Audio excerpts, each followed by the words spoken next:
Bien, entonces nuestra temática de hoy va a versar sobre quiénes son los gnósticos, características generales, vamos a ver algunos de sus líderes y qué influencia tuvieron sobre el tema de esta jornada de estudio sobre el famoso 10 Solis. Vamos a leer varias fuentes primarias como también algunos intérpretes contemporáneos acerca de quiénes son este grupo, poco considerado, pero de un tremendo impacto dentro de lo que llamamos el, el cristianismo en sus comienzos. Así que vamos a compartir la presentación para que vamos entrando en la descripción del tema. Sí, correcto, ahí está. Entonces, el gnosticismo, el sábado y el domingo, el debate ahí que se está dando y que se va a dar en este tema, en esta jornada y los cuestionamientos que hay al respecto. ¿Qué tenemos que empezar a tratar? ¿Qué es el gnosticismo? ¿Cómo lo podemos ir comprendiendo o hacer más fácil para que acceda a nuestra comprensión? Se le considera en la historia del cristianismo una herejía, se le llama la herejía gnóstica. En historia del cristianismo se le llama la herejía gnóstica. Y fue una de las más abarcantes, las más peligrosas de todas las herejías que alguna vez hayan atacado al cristianismo, y ninguna, tal y como dice el autor que estamos citando ahí, Justo L. González, que tiene varias obras eruditas y de varios volúmenes precisamente sobre historia del pensamiento cristiano. Él dice que ninguna estuvo tan a punto de triunfar como esta, el gnosticismo. De hecho, nuestro cristianismo tradicional, si lo empezamos a estudiar con mayor detalle, vamos a ver que está tremendamente influido todavía por ideas y pensamientos que guardan relación con este movimiento que se llamó el gnosticismo. Eh, Aunque no triunfó formalmente, sí ejerció una influencia, como lo decimos, la iglesia cristiana hasta el día de hoy. El florecimiento de las escuelas gnósticas o la aparición de las escuelas gnósticas se cree que ya por allí, por los años, vamos a hablar del gnosticismo cristiano. El gnosticismo cristiano ya tiene su aparición por cerca de los años 70, 75, 80 después de Cristo y ejerció su influencia más allá del siglo tercero y cuarto, notoriamente dentro del cristianismo, pero donde más impactó el cristianismo va a ser durante el siglo segundo de la era cristiana. Antecedentes que podemos dar del gnosticismo. Esta herejía, en ningún libro, ninguna fuente ha podido especificarla y darle una definición precisa. No tiene un punto definido en el tiempo, por lo menos hasta ahora no se le ha encontrado. Sin embargo, sabemos que hizo su impacto, se comenzó a ver y a notar ya a fines del primer siglo y especialmente durante el siglo segundo de la era cristiana. Un diccionario o diccionario de la historia primitiva de la iglesia cristiana, muy conocido, prestigioso, dice de la siguiente manera: el grupo más grande de herejes durante el periodo de la iglesia primitiva, el gnosticismo, ¿ya?, empezó o surgió mientras todavía vivía el apóstol Juan. No se habían muerto todos los apóstoles, ya los apóstoles estaban vivos y ya esta tendencia apareció y siguió bajo varios nombres hacia la mitad incluso de la Edad Media, cuando todavía se sienten algunos de sus impactos. Había y hubo muchas variaciones en su doctrina, pero tienen todo este movimiento puntos en común y que podemos señalar tres, o este diccionario señala tres ideas importantes comunes a toda idea gnóstica. Uno, afirmar haber recibido una ciencia superior, que ellos llamaban la gnosis, palabra griega que significa conocimiento o incluso ciencia. Tiene todo un significado muy místico el, el concepto gnosis. Por eso que se llamaron gnósticos. Los gnósticos consideraban que estaban incluso por encima de aquellos que eran llamados los neumáticos, los espirituales. La iglesia podía ser espiritual, pero ellos estaban más arriba de ese nivel. Ellos eran más que neumáticos, ellos eran gnósticos, o sea, tenían el conocimiento que venía secretamente de Dios en una relación mística con fuentes literarias que también tienen un origen místico y misterioso. ¿Ya? Entonces, afirmaban haber recibido una ciencia superior de Dios, la gnosis. Dos, creían que los seres humanos fuimos creados por un Dios. Nótese aquí este punto. Creían que los seres humanos habíamos sido creados por un Dios inferior, Dios que no era el Padre del Señor Jesucristo.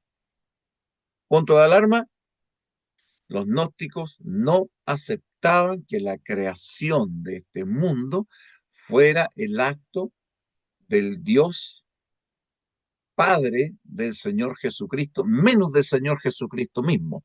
Ellos lo entendían como un Dios. Por eso que la palabra Dios aquí en el diccionario aparece también como minúscula, porque ellos lo atribuían incluso a un demonio, o lo llamaban, como lo vamos a ver, a un arconte.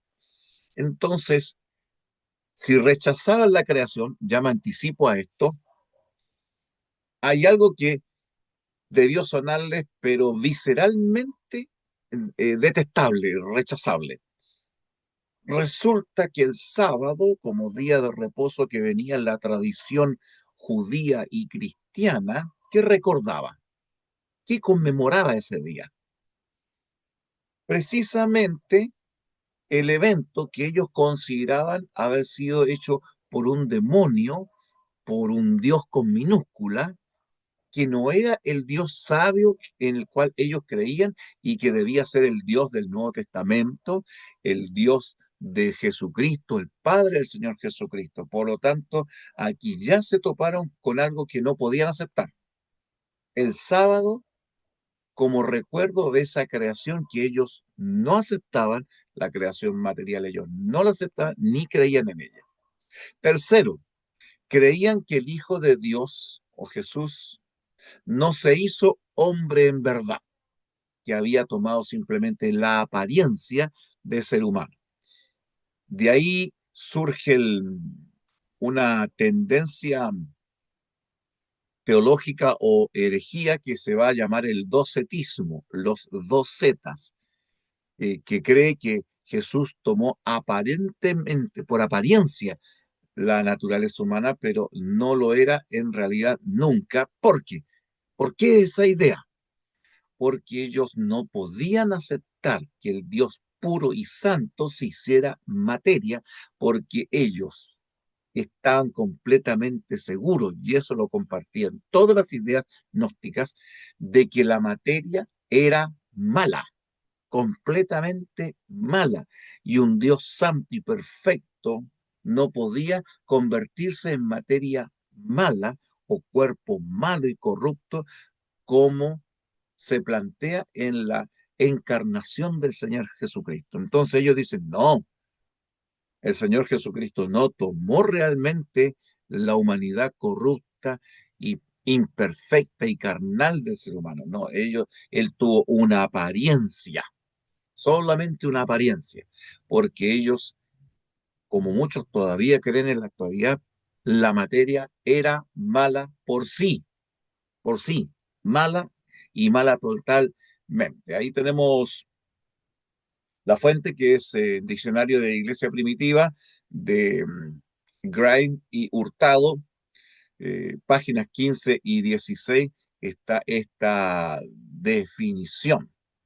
Otro concepto ya de un historiador más clásico que tiene una obra monumental del cristianismo, que es Philip Schaff, en History of the Church, en el volumen 2, sección 9, capítulos ahí, columnas o versículo 116 en la página 448 de su obra, dice lo siguiente del gnosticismo. El gnosticismo es, por lo tanto, la más grande y amplia forma de especulativo sincretismo religioso, es sincrético, conocido en la historia. Consiste ¿qué? En misticismo oriental, que es el primer condimento a esta sopa que estamos preparando. Filosofía griega, otro elemento para esta sopa. Ideas helenistas, que no son necesariamente expresamente griegas. Judaísmo, así estamos preparando un caldo. Y el judaísmo desde el punto de vista de Filón. Filón era místico y filosófico, de también cabalistas e ideas cristianas de salvación. Estas no se mezclaron en forma mecánica o en forma así tonta, por decirlo, sino que fueron químicamente combinadas. Elemento que servía de cada uno de estas ideas fueron puestas dentro de este rompecabezas, de tal manera que juntos este caldo o este rompecabezas diera como resultado lo que llamamos gnosticismo. Y tuvo su impacto, pero tremendo, dentro de la iglesia. ¿Qué tenemos que decir de esto? Como tal, entonces, el gnosticismo fue una corriente de pensamiento de pretensión científica, por eso que estaban ellos arriba de los espirituales, porque el gnosis también significaba ciencia, científico, conocimiento, entonces ellos tenían el conocimiento superior.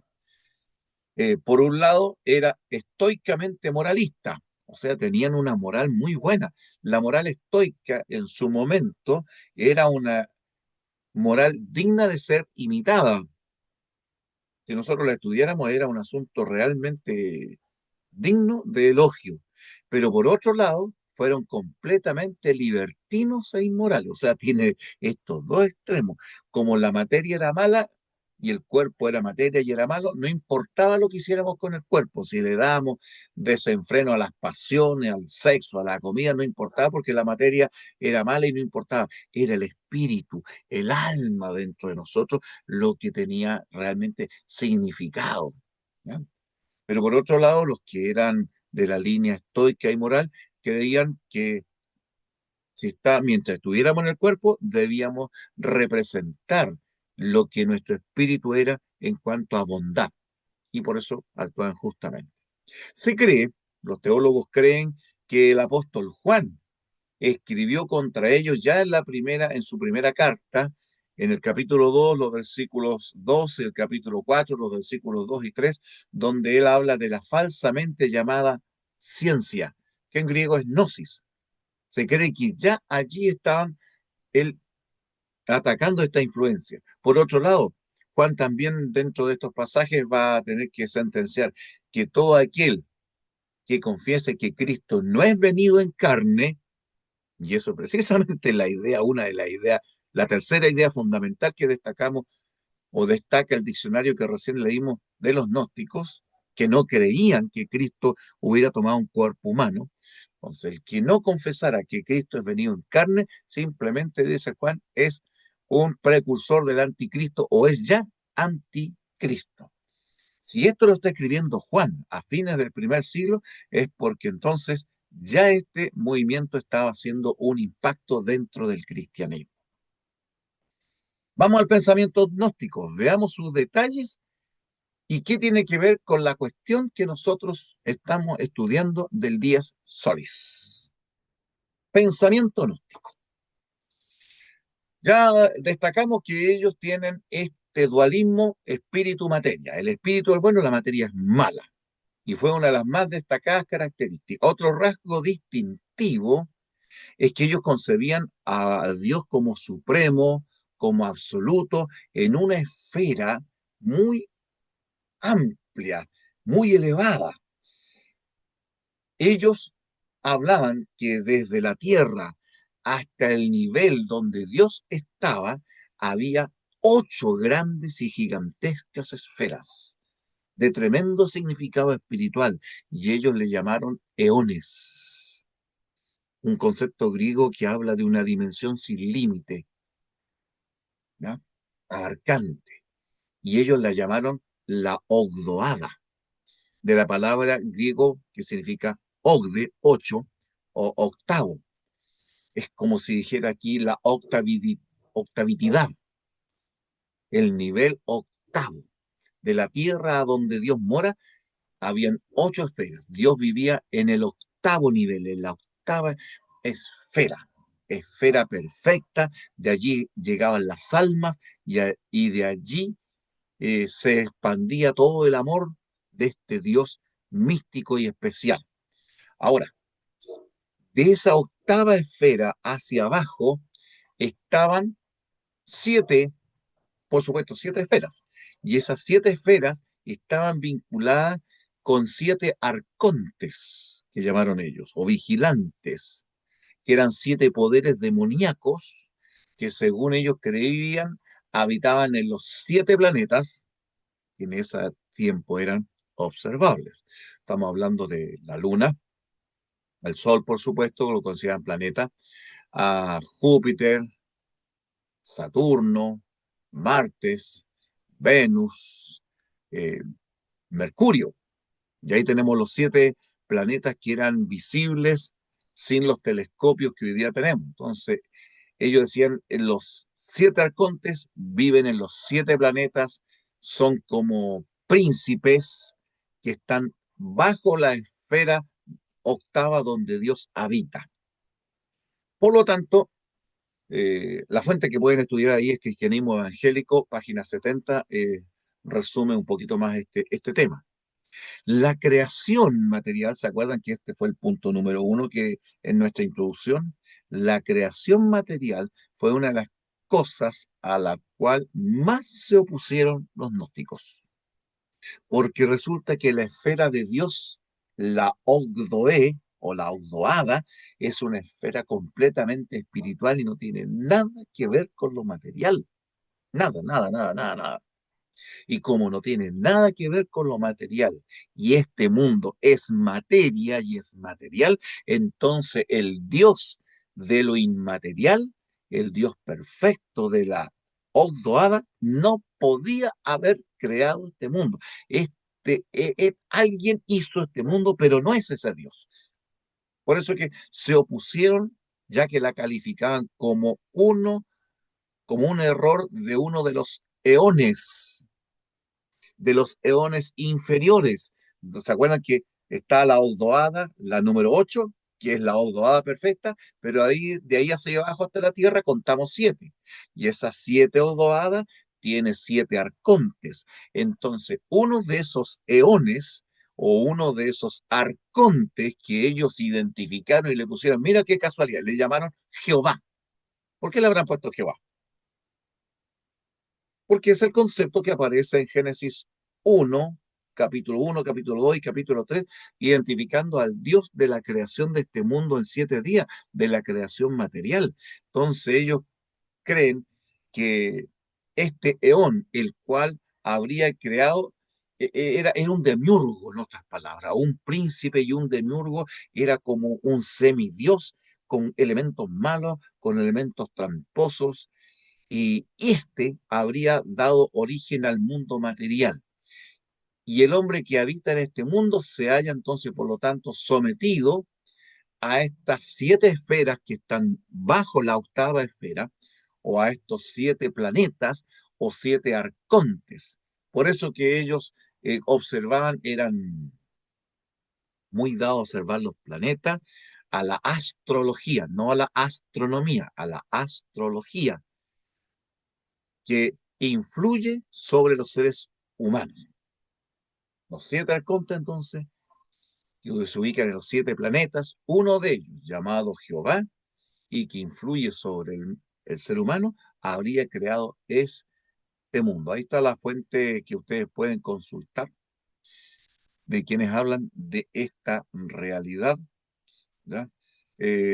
Johannes von Orts y Thomason, esa obra, pero está en inglés, mis estimados alumnos.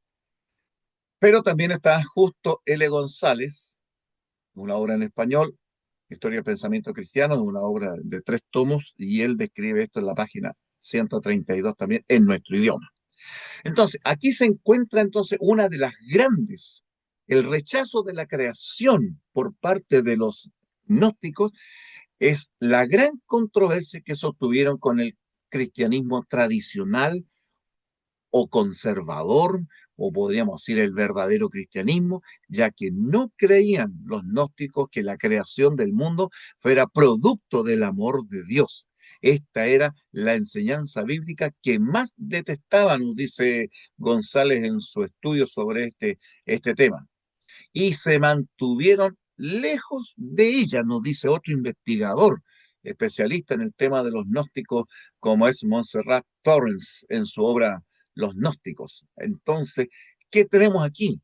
Un grupo que por sí, esencialmente, ontológicamente, rechaza, pero terminantemente, la creación de este mundo. Por lo tanto, ¿qué tenemos aquí? Ah, perdón, este se nos retrocedió y tenemos que avanzar. Ahí sí. ¿Qué tenemos que decir entonces? Vamos a irnos a comprobar que esto es cierto. ¿En qué cosas las fuentes primarias? Quiero ver si no me adelanté. Ah, no, no me adelanté. Estamos bien. Saturnino, y aquí vamos a mencionar a varios líderes gnósticos y su opinión sobre el tema que estamos hablando. Vamos a documentarlo en las fuentes primarias. Las fuentes que hemos dicho son fuentes secundarias, son los intérpretes, pero ¿qué dijeron las fuentes primarias? Esto es lo más antiguo que tenemos, lo más original. Saturnino, que es un eh, gnóstico de comienzos del siglo segundo, enseñaba que este mundo, mire lo que dice él textualmente, era la obra fracasada, o sea, este mundo material era un mundo fracasado, la obra fracasada de ángeles, y que uno de ellos es el Dios de los, noten, judíos, y el Dios del Antiguo Testamento, el Jehová del Antiguo Testamento, y el Dios del Antiguo Testamento, ¿qué había hecho en el Génesis? Crear este mundo. Entonces aquí Saturnino considera, ahora, no solo son 7 eones, sino ni 7 arcontes, no son 7 demiurgos, ahora también lo identifica como 7 ángeles, y uno de esos ángeles es el que creó este mundo material, que es una obra fracasada. Por lo tanto, la observancia del sábado que recuerda la creación fracasada de Jehová, el sábado entonces de por sí también es un fracaso. Y ellos no se van a identificar con ese fracaso. Ellos crearon, dice, este mundo material. ¿Quién lo dice eso? ¿Quién lo cita? Irineo, uno de los grandes apologistas o defensores del cristianismo, por allá del año 250 después de Cristo, en su obra llamada Exposición de las Doctrinas Heréticas, llamado conocido popularmente como Contra las Herejías, en el volumen 1, en el capítulo 23, y que uno puede leer ahí en Anti-Nicene Fathers, volumen 1, y ahí están las páginas, ¿ya? También está en español esta obra, si lo buscamos, esta obra de Contra las herejías, también la podemos encontrar en español. Carpócrates, otro líder gnóstico, rechazó la creación material de este mundo como un acto de bondad del Dios verdadero. ¿Y qué dijo él? Se la atribuyó a las demás obras de ángeles inferiores. Nos va a documentar también el mismo Irineo que le tocó enfrentar al gnosticismo. Irineo tuvo que combatir, por eso que su obra contra las herejías se conoce con ese nombre. Cerdón, que no le acompaña mucho el nombre, suena medio feito el nombre, pero es uno de los muchos líderes gnósticos, y este es uno de los más eruditos. Vivió en Roma a comienzos del siglo segundo y textualmente él afirmó: el Dios predicado por la ley y por los profetas o sea, el Dios del Antiguo Testamento, no era el Padre del Señor Jesucristo. No, no puede ser, porque el Padre del Señor Jesucristo es el que vive en la octava esfera, en la Ogdoada. Y aquí está empieza lo místico del gnosis, porque uno es conocido y el otro es desconocido. Uno es justo nada más, mientras que el otro es bueno y acogedor. El bueno y acogedor es el Dios gnóstico, el Padre del Señor Jesucristo, el de la octava esfera. ¿Quién nos va a reportar eso? Bueno, lo va a hacer Eusebio de Cesarea en su obra Historia Eclesiástica, libro 4, capítulo 11, sección 2. Y ahí estamos tratando de documentar cómo esto, los gnósticos tienen ese rechazo allí, justo cuando la iglesia se está cimentando, cuando ya ha perdido la presencia de los apóstoles y tiene que valerse por sí sola, sin los 12 apóstoles, durante el siglo segundo, el gnosticismo se mete y está tratando de hacer estragos en el cristianismo con sus ideas. Tenemos después a Marción, discípulo de Cerdón, y este es el más destacado de los gnósticos, el más educado, era comerciante, era rico, llegó el año 140 a Roma y fue excomulgado de la comunidad de la iglesia el 144, 4 o 5 años después. Eusebio de Cesarea, el primer gran historiador del cristianismo, especifica que Marción creía en dos principios o dioses universales, o sea, era balista. Y como todo gnóstico, según Marción, estos dos principios es el mundo, uno de estos principios, el principio material, el principio espiritual, el principio material, creó este mundo material. Y ese principio material de este dualismo, materia-espíritu, este principio, este Dios material, crea este mundo material. ¿Y qué dice? Y es el Dios vengativo y sanguinario del Antiguo Testamento.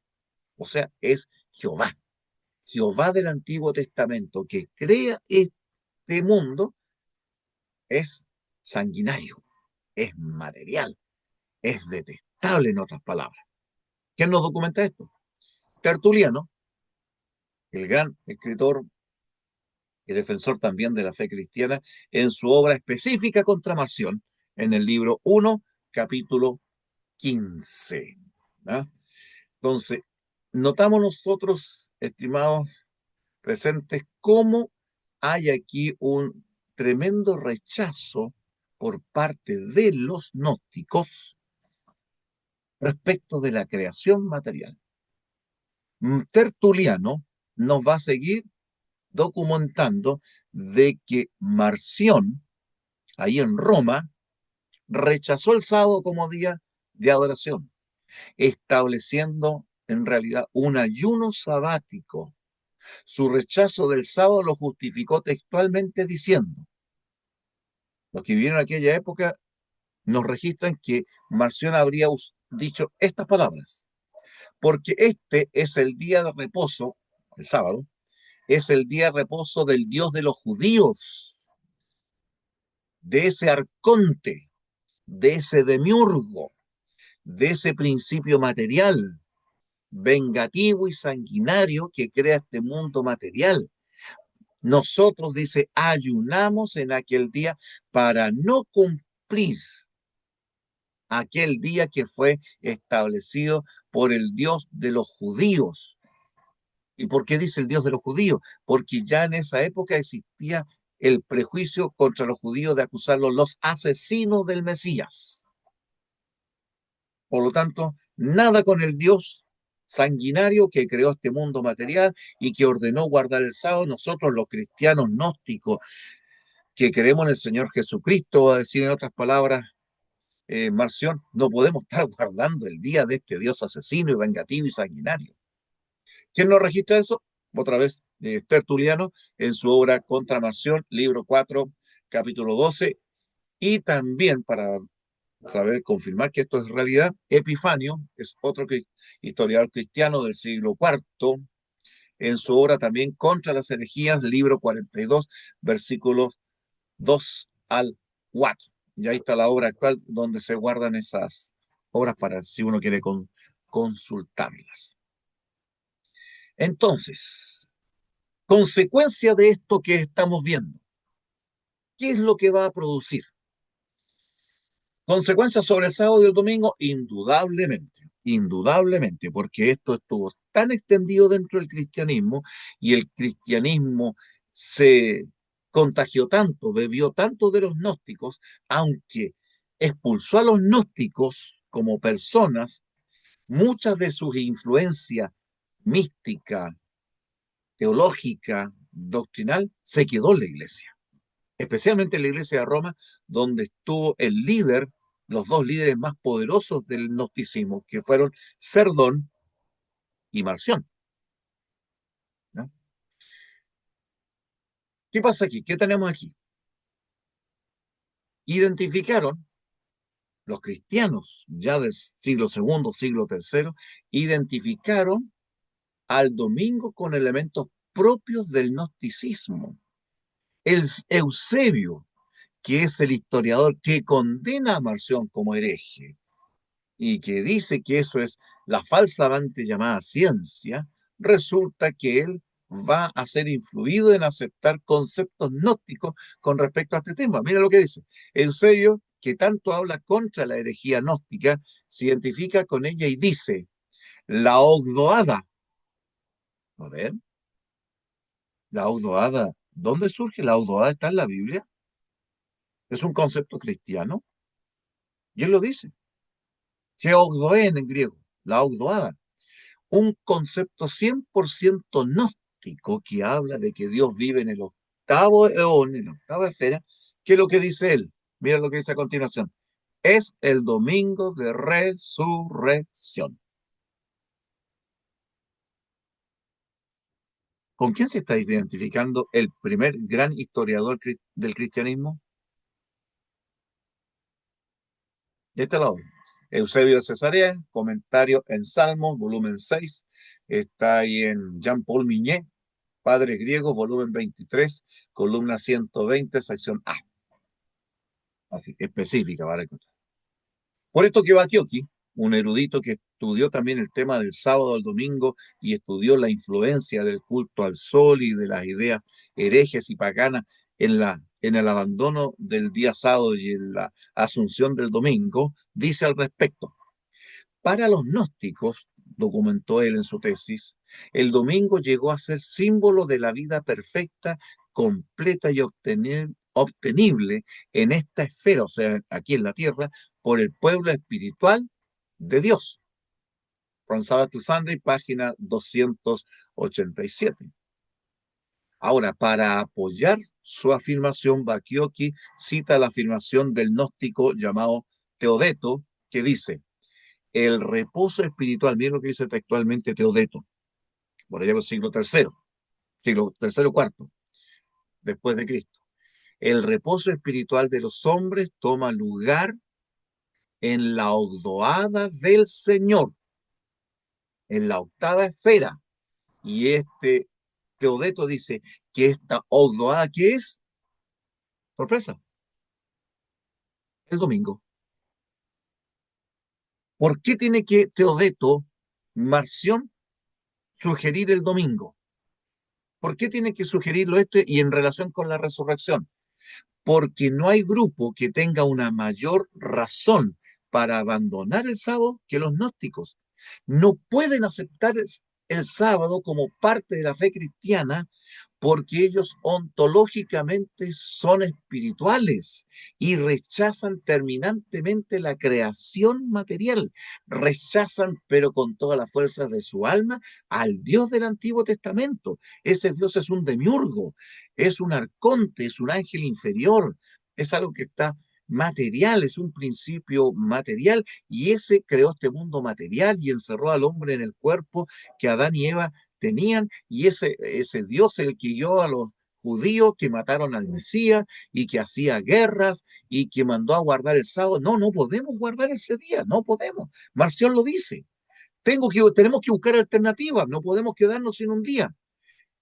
Y allí tiene que haber habido algún iluminado que dijo, como Teodeto, que el reposo espiritual toma lugar en la Ogdoada, pero ahora la Ogdoada es el domingo. Alguien tiene que haber planteado, si el domingo es, perdón, si el sábado, según las escrituras cristianas o judías y cristianas, Antiguo y Nuevo Testamento, dicen que el sábado es el séptimo, alguien dijo, no, el domingo es el día de la resurrección de Cristo y del triunfo de Cristo.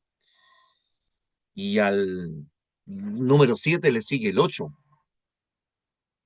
Y el 8 el Ogdoé, ¿qué nos recuerda?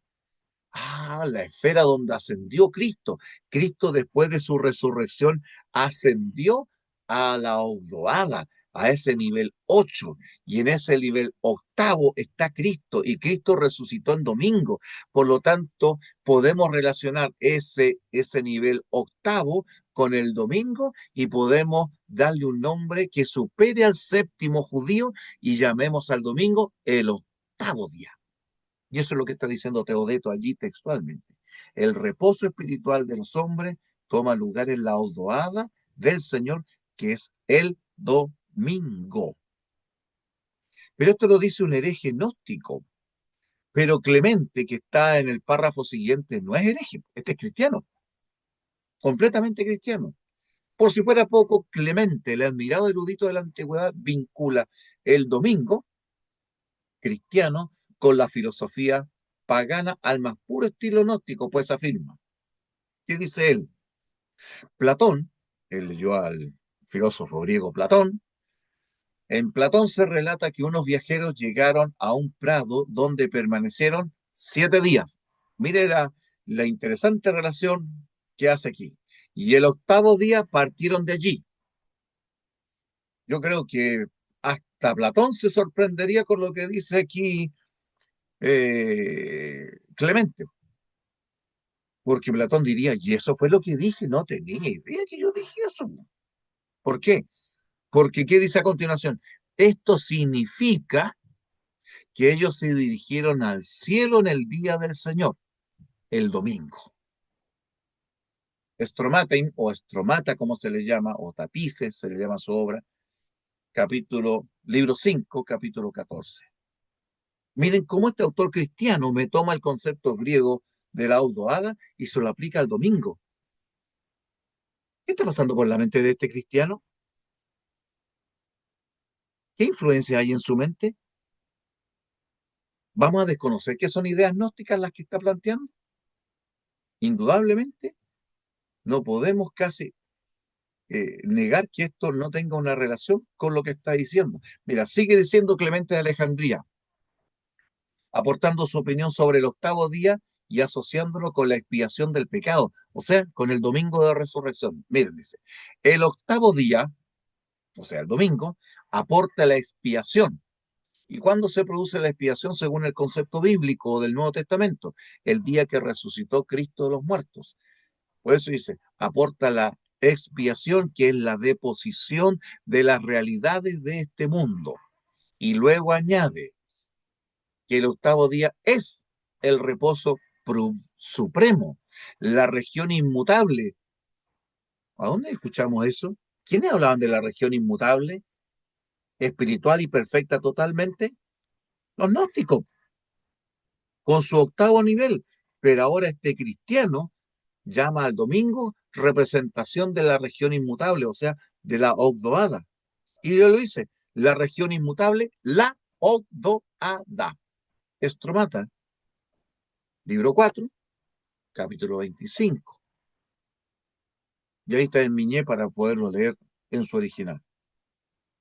Irineo, Irineo que ataca a lo vimos nosotros, el cristiano que ataca a los gnósticos como hereje. Pero mira lo que va a decir él.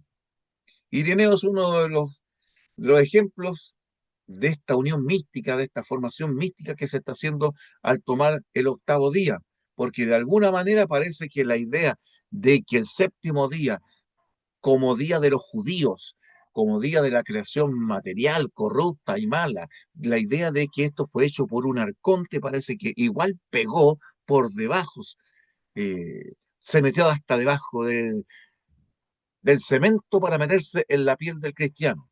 ¿Y qué va a decir Irineo? Y en el séptimo día Dios juzgará la tierra, séptimo milenio. Y en el octavo día, que es el león venidero, entregará a unos al castigo eterno y a otros a la vida. ¿Dónde sale ese concepto en la Biblia? Tú no lo encuentras, pero lo encuentras en los gnósticos. Contra los herejes, libro 5, capítulo 28, sección 6, 3, perdón. San Basilio, otro cristiano, llamará el domingo como el día sin ocaso, ni sucesión ni fin. Está fuera del tiempo septenario. Claro, porque el tiempo septenario era de los judíos, de la creación de los 7 días, de lo material. Y ahora este cristiano, no siendo gnóstico, se identifica con la idea gnóstica llamando al domingo la esfera, fuera de algo que supera la esfera septenaria, un día sin ocaso, un día eterno, que era precisamente la esfera octava donde Dios estaba y donde Cristo está, en su obra ahí del Espíritu Santo, capítulo 27. Otro cristiano del siglo ya cuarto, quinto, Gregorio Nacianceno, ¿qué dice sobre el domingo? Dice que el domingo lo pedimos prestado al siglo futuro, a este octavo día de la oración. Me faltó la O ahí, capítulo 41. 41. Y ahora quienes están haciendo esta opinión son cristianos. El tratado llamado Los títulos de los Salmos, de este autor, Gregorio Nacianceno, dice: todo el cuidado de la vida presente se dirige hacia el futuro, al principio que es llamado Ogdoada. Tratado de los Salmos, allí está en la obra de Miñé la cita donde se encuentra esa declaración. Los cristianos ahora se están identificando con los originarios del cambio, del abandono del sábado bíblico, del sábado del Antiguo Testamento, del Nuevo Testamento, buscando la alternativa porque los gnósticos no podían aceptar la creación. Y ahora encontramos cómo ellos rechazan esto. Ahora, notemos esto. La Epístola a los Apóstoles, una obra ahí del siglo tercero, cuarto, está fechada más o menos. Capítulo 28, hace la mezcla de la resurrección y el octavo día, y lo llama Odoada en griego.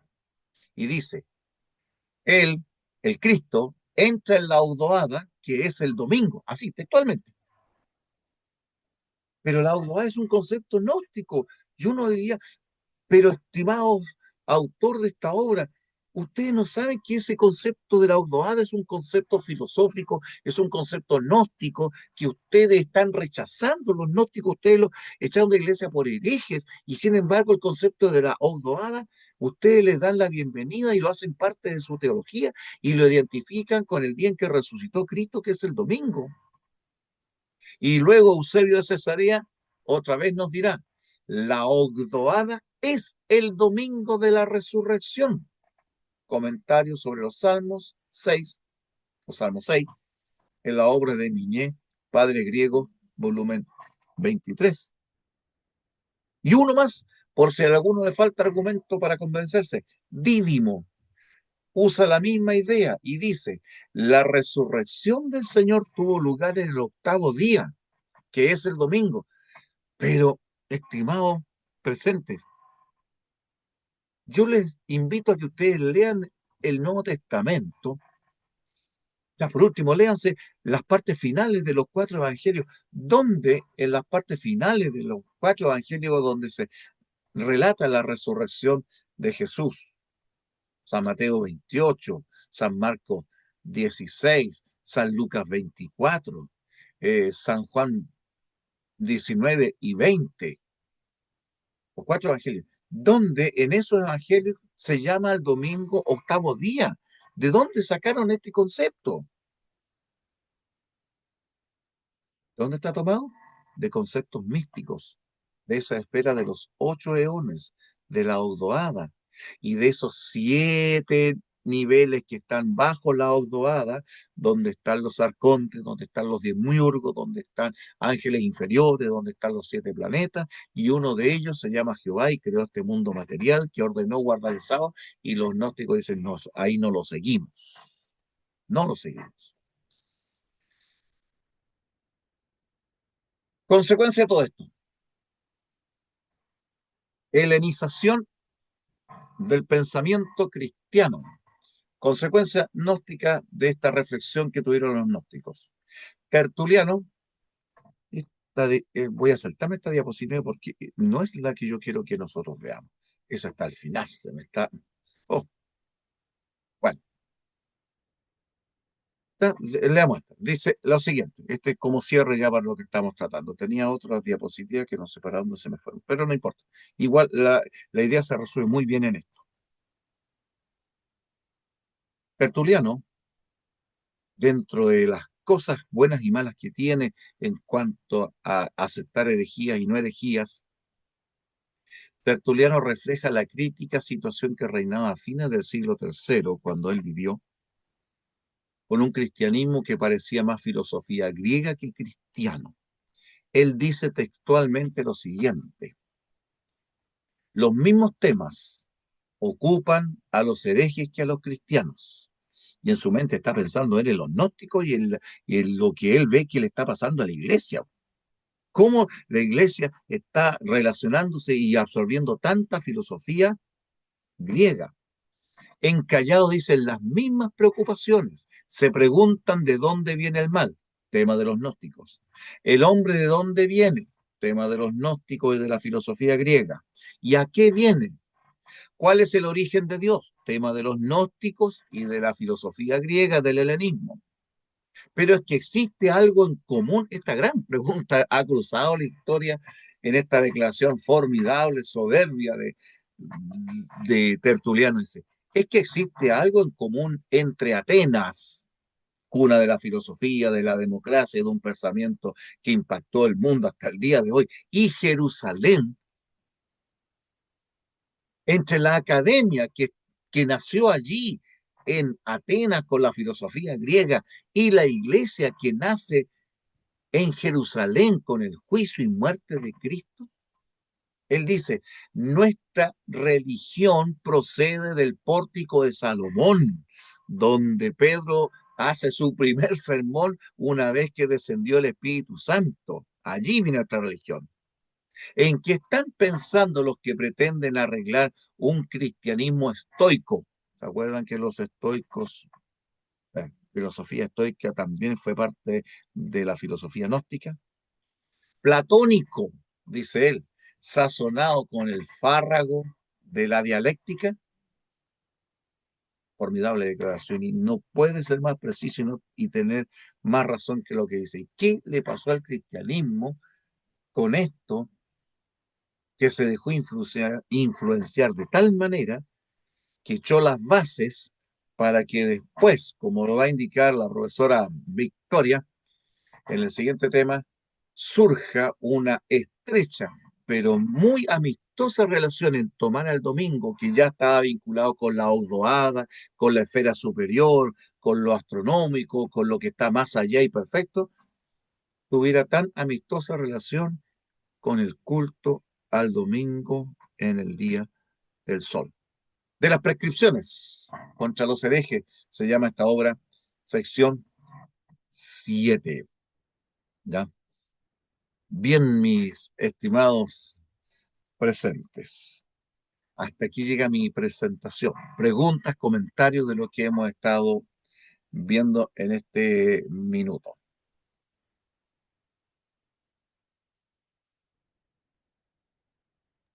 Pueden decirlo al chat también, así que no. Yo no tengo ahí el chat abierto, Sí, así sí que es lo que voy a... está el chat abierto, también lo pueden escribir por si Bueno, sería la acaso. Isidora nomás porque no hay nadie más. Sí, sí, si es que tiene alguna duda Isidora, la puede hacer o lo puede hacer al chat y no puedo abrir el micrófono. Ya, sí tengo alguna una duda. Em, ¿El gnosticismo puede haber como surgido de alguna manera del judaísmo? Sí, ¿O surgió hay como... un... Sí, Sí, 100% sí.